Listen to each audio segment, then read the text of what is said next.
கர்த்தருடைய பரிசுத்த நாமத்துக்கு மகிமையுண்டதாக. மீண்டும் உங்களை சந்திப்பதில் மிக்க மகிழ்ச்சி அடைகிறேன். கர்த்தர் உங்களை ஆசீர்வதித்திருப்பார் நான் விசுவாசிக்கிறேன்.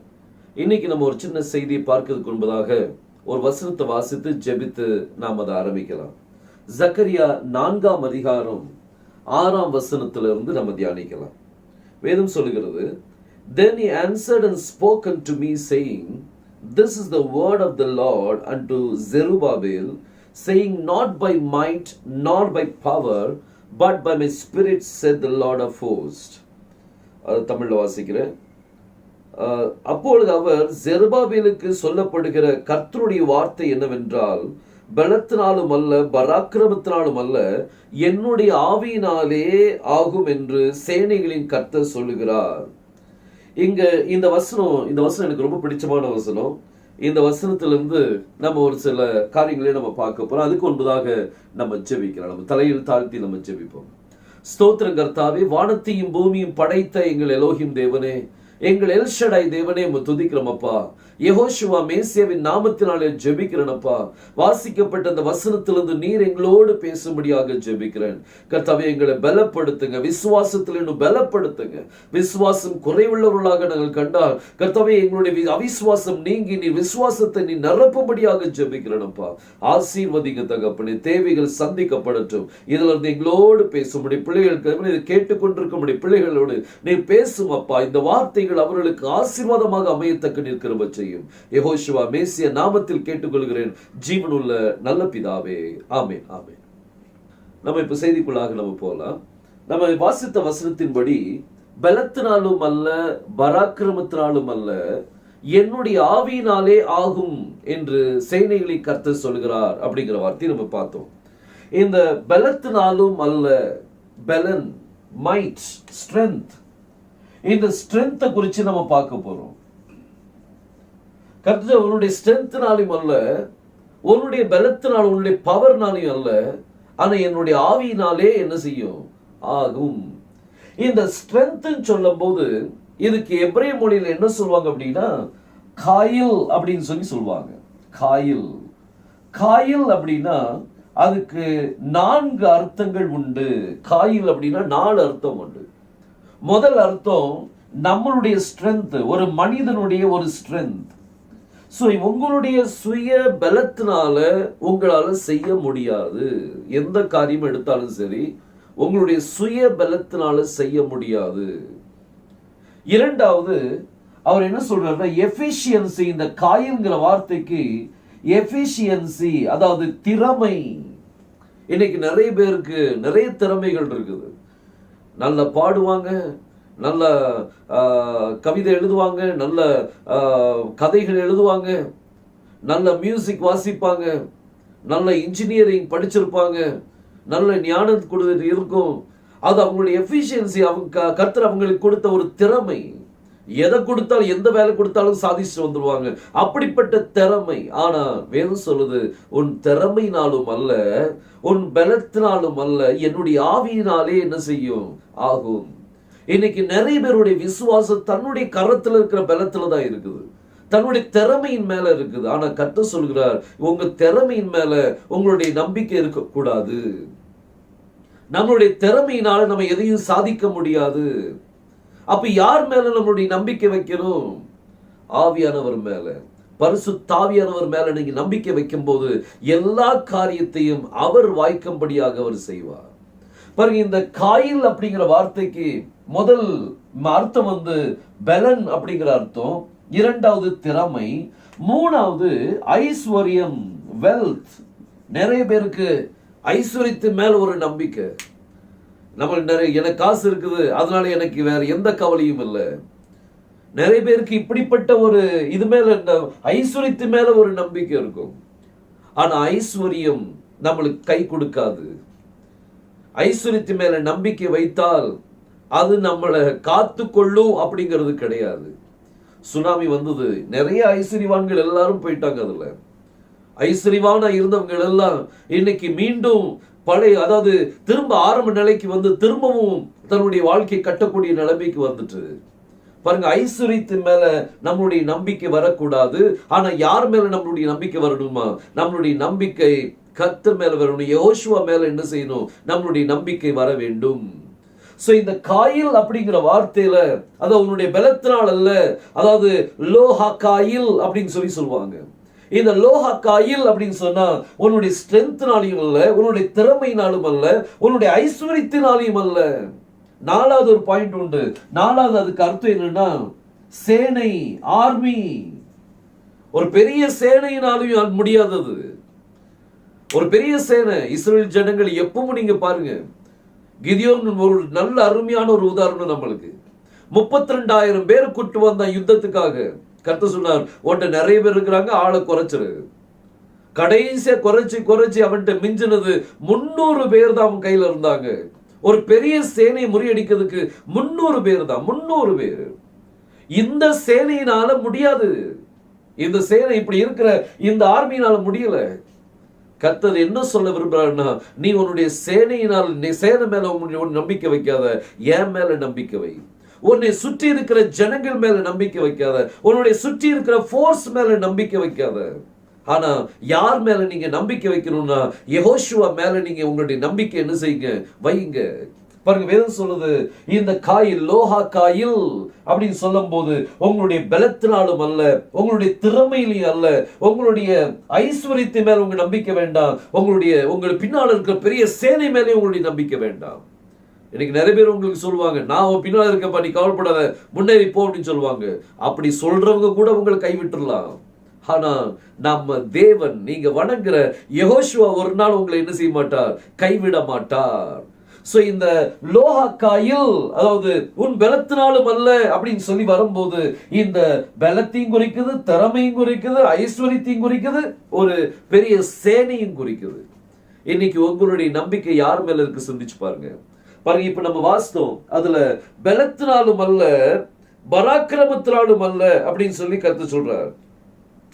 அப்பொழுது அவர் செருபாபேலுக்கு சொல்லப்படுகிற கர்த்தருடைய வார்த்தை என்னவென்றால், பலத்தினாலும் அல்ல, பராக்கிரமத்தினாலும் அல்ல, என்னுடைய ஆவியினாலேயே ஆகும் என்று சேனைகளின் கர்த்தர் சொல்லுகிறார். அடுத்தது பராக்கிரமம்.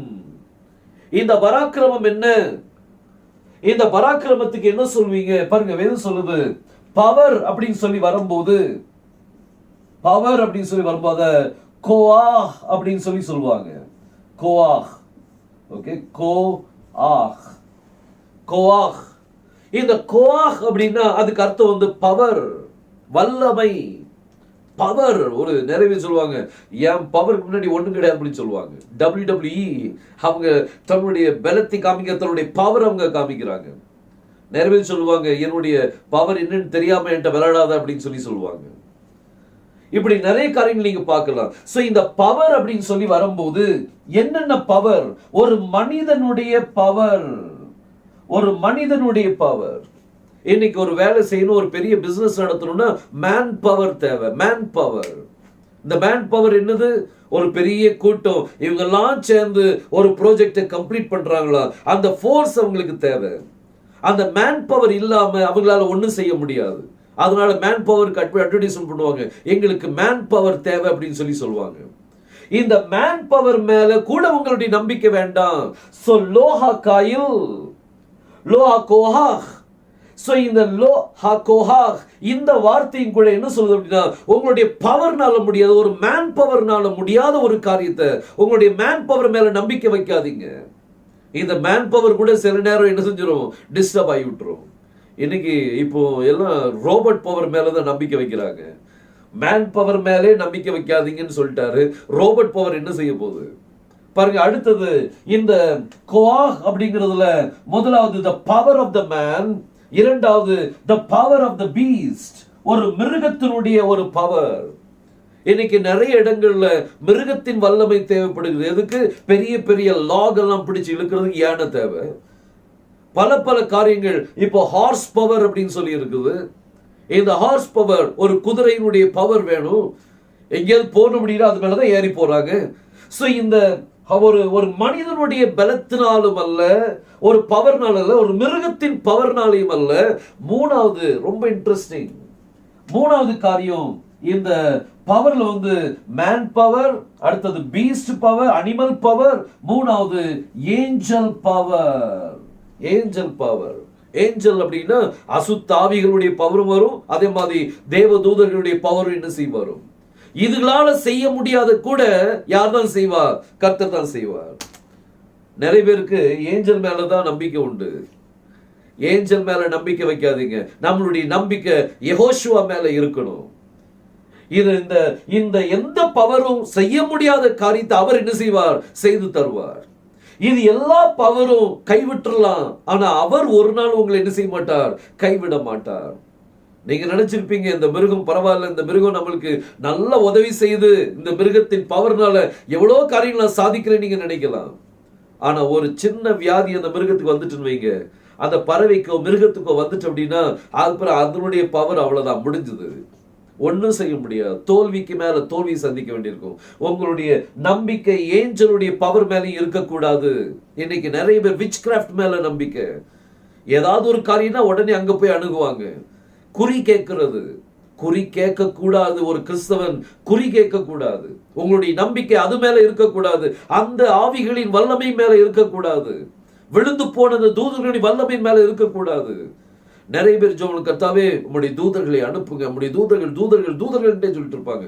தூதர்கள் செய்ய முடியாத கூட யெகோஷுவா செய்து கொடுப்பார். நம்மளுடைய நம்பிக்கை அவர் மேலதான் என்ன செய்யணும்? இருக்கணும். பாருங்க, வேதம் சொல்லுது, உங்களுடைய பலத்தினாலும் அல்ல, அதாவது உங்களுடைய பலன், உங்களுடைய திறமை, உங்களுடைய ஐஸ்வர்யம், உங்களுடைய ராணுவம், இது எல்லாத்திலையும் இது செய்ய முடியாததையும் ஒரு மனிதனுடைய வல்லமை, ஒரு மிருகத்தின் வல்லமை அல்லது ஒரு ஆவிகளுடைய வல்லமை, இதனுடைய பவர் செய்ய முடியாததை கர்த்தர் சொல்றார். என்னுடைய ஆவியினாலே இது என்ன செய்யும்? ஆகும். அப்ப நீங்க யார் மேல உங்களுடைய நம்பிக்கை வைக்க போறீங்க? கர்த்தருடைய ஆவியானவர் மேல நம்புவீங்க. பரிசுத்த ஆவியானவர் மேல உங்க நம்பிக்கை வைங்க. அவர் தான் உங்களை எல்லா காரியத்திலிருந்து விடுவிக்க முடியும். நீங்க கர்த்தர் சொன்னார், உங்க தலையில இருக்கிற ஒரு முடி கூட கீழே விழணும்னா அவருடைய அனுமதி இல்லாம என்ன செய்யாது? விழாது. அப்போ நீங்க யார்கிட்ட தான் பேசணும்? கர்த்தர் தான் பேசணும். கர்த்தாவே, என் தலைமுடி விழுதப்பா, நீங்க ஏன்பா பர்மிஷன் கொடுத்தீங்க? அந்த பர்மிஷனை கேன்சல் பண்ணுங்கப்பா. அந்த கர்த்தருடைய கிருபை இல்லாம ஒண்ணுமே முடியாது. உங்களுடைய நம்பிக்கை அவர் மேல இருக்கட்டும். For everything you trust Yehoshua. எல்லா காரியத்துக்கும் நீங்க அவரை நம்பிக்கை வைங்க. அவர் உங்களை ஆசீர்வதிப்பார். பாருங்க, பலத்தினாலும் அல்ல, பராக்கிரமத்தினாலும் அல்ல. நீங்க எதுல நம்பிக்கை வச்சிருக்கீங்க? உங்க பலத்து மேலையும் உங்க பராக்கிரமத்து மேல நம்பிக்கை வச்சிருக்கீங்களா? அப்படி நீங்க வைத்திருந்தா இன்னைக்கே அதை எல்லாத்தையும் கேன்சல் பண்ணிட்டு, கர்த்தாவே, நான் இதுவரைக்கும் இது மேல நம்பிக்கையா இருந்தேன், என் திறமை மேல நம்பிக்கையா இருந்தேன், ஆனா ஒரு வேலையும் நடக்கலப்பா, நான் உங்க மேல நம்பிக்கை வைக்கிறேன், நீங்க எனக்கு எல்லா காரியம் வாய்க்க பண்ணி தாங்கன்னு சொல்லி கேட்டு பாருங்களேன். கர்த்தர் யெகோஷுவா உங்களுடைய வாழ்க்கையை ஆசீர்வதித்து தருவார். நாம் ஜெபிக்கலாமா? கண்களை மூடி நம்ம ஜெபிப்போம். ஸ்தோத்திரம் கர்த்தாவே, வானத்தையும் பூமியும் படைத்த எங்கள் எலோகிம் தேவனே, இந்த நேரத்தில் நம்முடைய பிள்ளைகளுக்காக நான் ஜெபிக்கிறேனப்பா. தன்னுடைய திறமையின் மேல நம்பிக்கை வைத்து வைத்து வைத்து நான் எப்படியாவது மேற்கொள்வேன், எப்படியாவது ஜெயிச்சிருவேன், எப்படியாவது என்னுடைய குடும்பத்தை நடத்தி காமிச்சிருவேன், என் திறமையினால என்னால் முடியும், எனக்கு கர்த்தர் எனக்கு நிறைய திறமை எனக்கு இருக்கு அப்படின்னு சொல்லி திறமையின் மேல நம்பிக்கை வைத்திருக்கிற பிள்ளைகளை கர்த்தாவே உன் பக்கமாக திருப்பி தாங்கப்பா.